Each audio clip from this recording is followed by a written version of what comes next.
My name originally was Julie Carol Saunders. And when I was born in a small village in the middle of Northamptonshire. Had about less than 100 people. My father was the butcher, he was an atheist, and my mother was a housewife, also an atheist. Because of the ill health of my brother, I was sent to live with my grandmother, who was a Baptist Christian.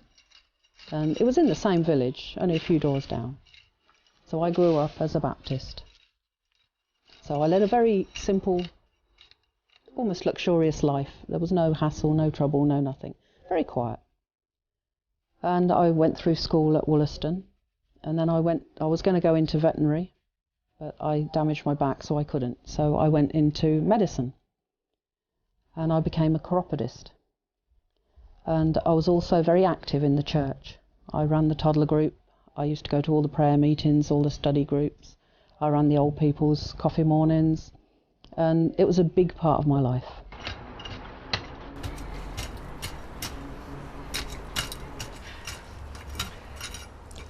And when I started my own business, it was a little bit slow, and I asked my friend, find me some volunteer work through the church to give me something to do. So she put me onto an organisation called Women's Aid, the Battered Wives Association as it was known then, and I started working there. And I met this lovely lady, Hamida, and we got on very, very well. And after quite a few years of knowing her, more than 10 years of working with her, a conversation had happened between a new lady who'd come, and we were all talking about religion. We were talking, one was Catholic, the other was Methodist, and I was Baptist, and we were all discussing religion. And Hamida sat there very quietly. So we asked Hamida, what is your religion? Because she was such a wonderful woman, the most patient, the quietest, nothing upset her, nothing fazed her. Nobody knew what religion she was. And then I asked her, what religion are you? And she said, Muslim. I was horrified. I was absolutely stunned and mortified that this educated woman could follow such a barbaric religion, because that's how it's shown. So I tried very, very hard to turn her to Christian. I was unrelenting. Every time we spoke, I spoke about religion.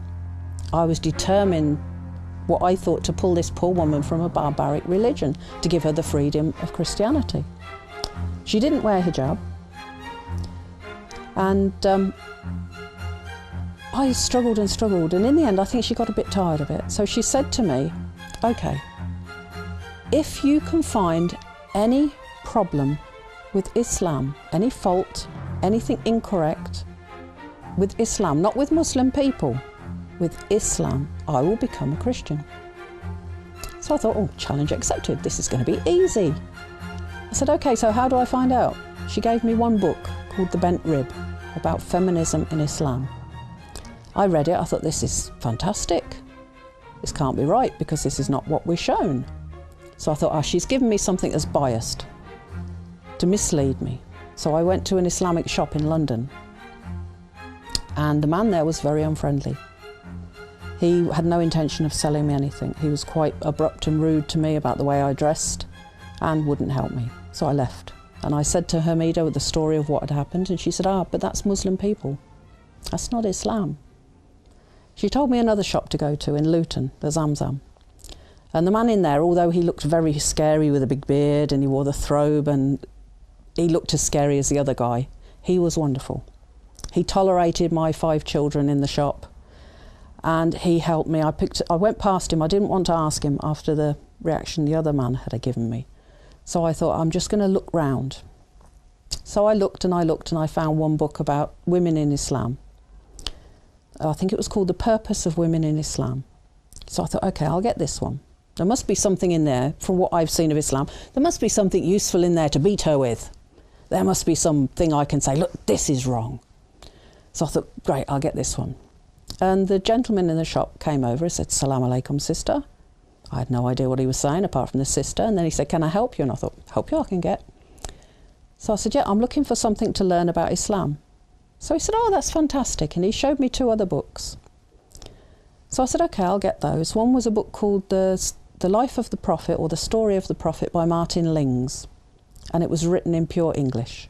It was written by an English man. and it was more of a story than a reference book. So it was wonderful. It gave me the right story. And I bought the 3 books. I went to the till, I paid for the 3 books, and my kids started, we want to go for chicken. So we went down the road to the Sam's chicken shop, and the kids sat there with their chicken and chips quite happy, and I thought, I'll have a look at these books while I'm waiting for them to finish. I opened the bag, there were 7 books. I thought, oh my God, he's given me someone else's books, or I've picked them up by mistake, and I was really worried. So I picked the receipt out. No, I'd only bought 3 books. So I said to my son, who was older then, I think he was about 12 or 13, I gave him the books, the 4 books that I hadn't bought, and the receipt, and I said, please take these back to the gentleman and say, I'm really sorry, I must have taken them by mistake. And my son came back with the same 3 books. And he said, no, the man said, this is a gift for you. And I was really surprised. You never get that in an English shop. This man had given me a copy of the Quran with English translation, a book about Islamic dress, I think it was, and another one, I can't remember what it was. But they were lovely books. So I went and I read them all, and I couldn't find any faults. So I thought, okay, I'm going to have to go deeper into this, because this still looks wonderful. This is not what I'm expecting. So there was a programme on the telly about some problem with Islam. I watched the programme on the television about the abuse of women, and some women were being stoned for the problems they'd caused. So I thought, this is more what I need to find out about. How can they do this? How can they justify this? This is wrong. So they were talking about the Sharia law. I thought, this is the piece of Islam that must be wrong. So I went back to the same bookshop, and the gentleman recognised me, which was quite good, because it was a couple of months afterwards. And he asked me how I enjoyed the books. I said they were fantastic, but now I want a book about Sharia law. And he looked a bit surprised. He said, that's a bit heavy for someone just learning about Islam. I said, no, I feel I need this book. So he gave me, I bought 1 book on Sharia law. And then with it, he gave me another one, which was something about explaining the law and how it applies. And I read them, and I thought, to be honest, in England 100 years ago, we had a lot worse than this. We had a very lot of unjust rules. I love history, so I'd studied history. And I knew that in England, if you stole something, they wouldn't just cut your hand. Or if you stole food, they wouldn't forgive you. It was very common, when the famine was on, that men who stole a sheep would be hanged, even if it was to feed their family who were dying. They would hang them, they would kill them. So thinking in comparison, really cutting your hand was not that bad. So I thought, okay, let's find this bit where the women get stoned. And that was for adultery. Well, in England, a few hundred years ago, they would have drowned them. And I studied for almost a year. And every day, Hamida, when I saw her, would say, so how are you doing? Found anything yet? I said, no, but I will. Inshallah, I will. Well, I didn't say inshallah then, but I said, God willing, I will. She said, okay, keep looking. So one day I was getting fed up because she used to laugh and say, found anything yet? So I said, okay, find something wrong with Christianity. She didn't even have to read a book. She came out with so many things that were in the Bible that nobody had ever mentioned to us in study groups. So I thought, okay, instead of studying Islam, let me have an evaluation of Christianity. And she gave me a book called something, the Bible Thumpers Combat Book or something, by Ahmed Deedat. After I read that, I said, that's it, I'm Muslim. Because I had never realised there were so many faults in Christianity. And when you look back at the history of Christianity, it's been changed so many times. It's no longer the Word of God. But Islam is exactly as it was when it was made. And there is no faults. And then when I said I want to become Muslim, she said, okay, but I'll show you one more thing. Because she saw I wasn't really 100% convinced. I was leaning that way. She said, go back, put your computer on, go on YouTube and put the miracles of the Quran. And I was amazed how many things that were in there that nobody could have known in those days. Some things they only found out 50 years ago that are true, that have been there all along. So I saw that Islam was the perfect religion.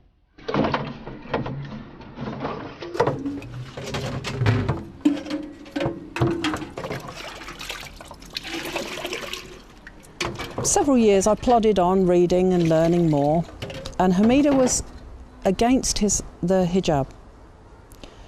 She actually wrote a book about it, and she worked on the theory that the hijab doesn't hide you, and hijab should hide you. So if you don't wear hijab and you wear normal clothes that just cover you, you're more hidden, which in theory works. So I never really questioned it. And then after a few years, there was another revert. She'd married a Muslim and come to Islam because of her husband. And she worked at the nursery where my youngest boy was going. And she wore hijab. And the people there were saying to her, look, if you don't stop wearing it, you're going to have to leave, because the parents are complaining. They don't want Muslim influence in the nursery school. And she was fighting with them about it. And I said to her, you don't need to wear it. I'm Muslim too. You don't need to wear hijab. She goes, no, you do. I said, no, I'll give you Hamida's book. And she said, okay, but do me a favour. You read some other books too. You tell me where in Hadith or Quran it says you don't have to wear it now. So I said, okay. So I went back to the same shop and I said to the brother there, Assalamu alaikum, can I have a book about hijab? And he said, oh, alhamdulillah, at last you're going to start wearing hijab. And I said, no, I'm going to read about hijab. Okay, he said. So I got 2 books about hijab, and I got home, I opened the bag, and there was a hijab. He'd put one in the bag with the pins and everything. And I laughed. I thought, no, he's not getting me this time. It's not going to happen. I spent the weekend. I spoke to her on the Friday, got the books on the Saturday, spent Sunday reading them. On Monday, I put on the hijab. At this point, my parents exploded. It was bad enough that I'd then, by this time, married a Muslim, but now I was looking like one. My dad never did accept Islam, he never did believe it, he didn't want to talk about it, and he died before there was any chance to say anything really substantial to him. But my mother, in a way I was lucky, she got cancer. And there was only me and my brother, and my brother wasn't a helpful type of person. So when my mum got cancer, I went and nursed her and stayed with her. It took 6 weeks to kill her, from the day she was diagnosed to the day she died. And before that, any time anything about Islam, she would become quite aggressive with me. One day in the hospital, because she was hospitalised right from the start, the azan had gone on my phone, so I thought, oh, I have to do my salah. And I looked, my mum was asleep. So I thought, I'll try and do it quickly before she wakes up. And I just put my mat on the floor and started, and I heard her groaning and moaning, waking up. And I'm thinking, I've never read whether you're allowed to break your salah for your mum or not. So I thought, what do I do? If she calls me, do I stop and do it later? Do I carry on? And I was really worried. But I carried on with my salah and she was quiet. And when I finished and I got up, she was wide awake and she looked at me and she said, did you pray for me? And I was so pleased, because before, if she caught me in her house or in my house when she was there doing salah, oh, you're wasting your time. Why'd you bother put yourself in the dirty floor for? This is not religion, this is just stupidity. But that time, she was happy. And I talked to her a bit about Islam and she seemed to listen, but then she went into a coma for the last week and couldn't talk. I played Quran to her. I kept telling her, you know, if she wanted to do Shahada, this is how you would do it. She couldn't speak. So I don't know if in her heart she did it or not, I don't know. Inshallah she did.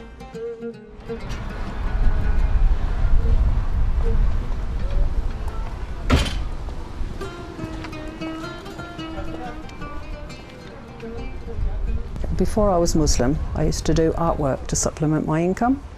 And then I went to a lecture and they said to paint or make anything that should have had a soul, like a horse or a person or any animal, is haram. I couldn't validate whether this was true or not, but it wasn't worth taking the risk. So I decided I would stop doing these sort of paintings. So I took up Islamic art. I went to Turkey to a university in Konya to learn calligraphy, which was really hard as I can't read or write Arabic, but I thoroughly enjoyed it, and this is some of the examples of the work that I've done. Here's one I haven't quite finished yet.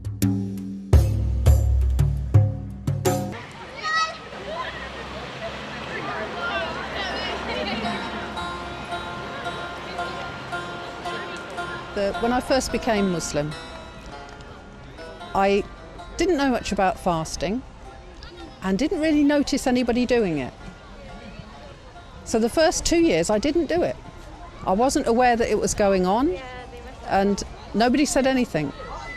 The third year when I was Muslim, I got married to a Muslim guy and he didn't fast. So still I didn't know anything about it. It wasn't until I put the hijab and I met the sisters in Northampton and they said to me, as soon as Ramadan, I said, oh, I've read about this. What about it? They said, but you have to fast and you have to go mosque at night. I was like, wow, 7 years I'm Muslim, nobody's told me. They don't want to admit there's anything hard because then they have to do it in front of you. So nobody told me. So this year was very, very hard. I spent most of Ramadan with this family. I moved in with them. And it was wonderful.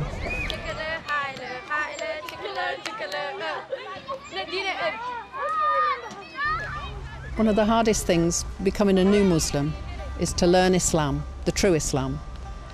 When you first become a Muslim, you automatically go to the Muslim people and say, what about this Islam? And the one from Morocco will say, oh, we do this, and we dress like this, and this is hijab, and this is salah, and this is what we eat, this is halal, this is haram. And you think, okay, now I have it, I've got it, perfect. Then you meet somebody from Egypt, and they say, no, no, no, that's not hijab, this is hijab, that's not salah, this is salah. Alhamdulillah, what do you do? And then you think, okay, I'll go to the mosque, I'll ask the imam. And maybe the imam's from Pakistan. They'll say, no, sister, these two are wrong. This is the right Islam. And the majority of people who influenced me at first were Pakistanis. The first advice I give to anyone who wants to come to Islam is please do not talk to Muslim people. Read everything you can. Check where it comes from first. Read at least 3 books on one subject, because maybe one's wrong. And follow your heart, because common sense will tell you which is right and which is wrong.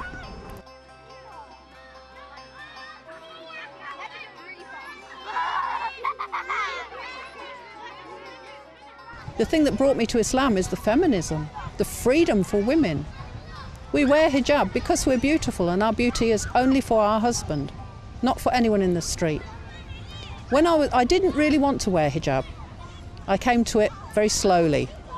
It's very difficult. It's hard to get used to wearing something if you've never worn it before. So I asked one woman, she's worn it all her life. I said, how do you wear it? Why do you wear it? It's such a nuisance. It's so hard. The doorbell goes, you've got to think, oh God, put my hijab. You can't just answer. There's a postman's there waiting. And I was very negative about it. And she said, okay. And she brought a plate of sweets. She said, would you like a sweet? So I picked the one with a nice wrapper. And she said, you've just proved that hijab is right. No man's going to pick or like the sweet that's open. Maybe it's dusty, maybe the flies have been on it. The one with the wrapper. Everyone will go for the one with the wrapper because you know it's clean and it's the same thing.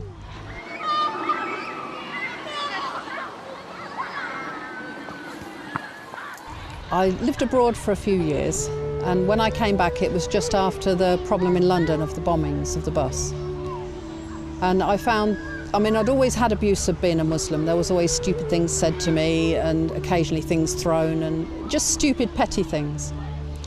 But after the bombings it became very, very bad. At one point in the street 3 young black kids decided they were going to take my hijab off.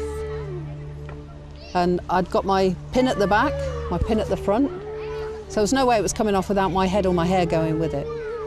And I used to do karate, so when they were pulling at the back, I just turned around and I hit one of them. And when the police come, there was CCTV of the whole event, and they cautioned me for assault. I lived in a small town outside of London, about 80 miles north. Very, very small Muslim community, and most of them hid away. The women didn't wear hijab because the problem had got so bad. At one point somebody set fire to my car outside my house. I had Paki painted on the wall of my house, and I got abuse on a daily basis. In the end I got an exchange and I came to London because here you can walk around the streets and you're not at risk. But outside of London, it really is a big problem. As a single woman, you can't go out, you can't be safe, you get abuse, even on the buses, out shopping. My daughter, who was at the time 24, didn't believe me. She said, "Oh, Mum, it can't be that bad." So she followed me through the town, some metres behind me, and she doesn't dress as a Muslim. And she was horrified at how many people would spit at me just because I'm Muslim.